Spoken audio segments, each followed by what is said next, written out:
ओम वसुभ्यस्त्वा रुद्रेभ्यस्त्वादित्येभ्यस्त्वा समजानाथाम द्यावा पृथिवी मित्रा वरुणौ त्वा वृषयावताम व्रियन्तु वयोक्तं वृहाणां मरुतां प्रसृतिर्गच्छेवसा प्रश्नर्भूत्वा दिवं गच्छ ततो नो वृष्टिमावह चक्षुष्वा अग्ने असि चक्षुर्मे पाहि स्वाहा।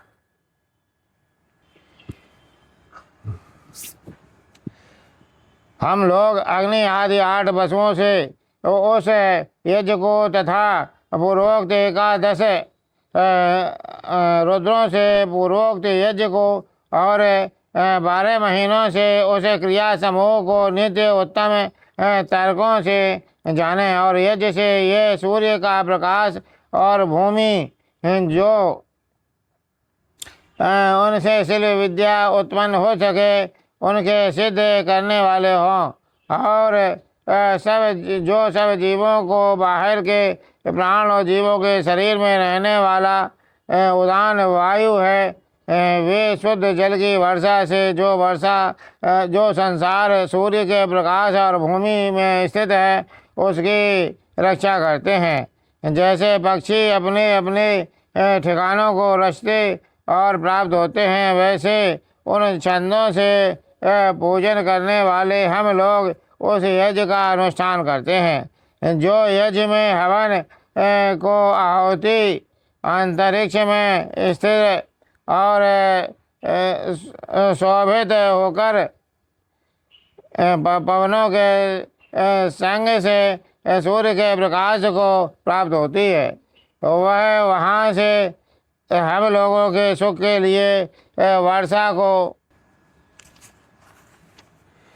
अच्छे प्रकार बरसाती है। उस वर्षा का जल नाली और नदियों को प्राप्त होता है, जिस कारण यह अग्नि नेत्रों की रक्षा करने वाला है।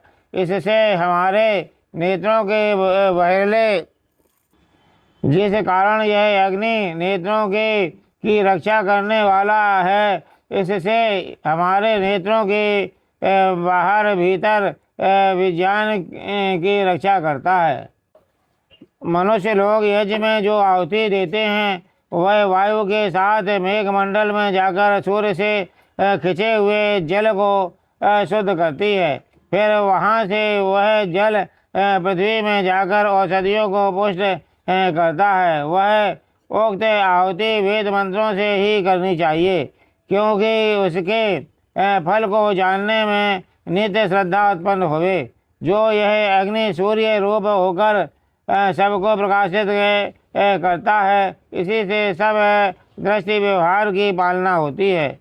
ये जो वसु आदि देव कहते हैं, इनसे वेद विद्या के उपकार पूर्वक दुष्ट गुण और दुष्ट प्राणियों को नित्य निवारण करना चाहिए।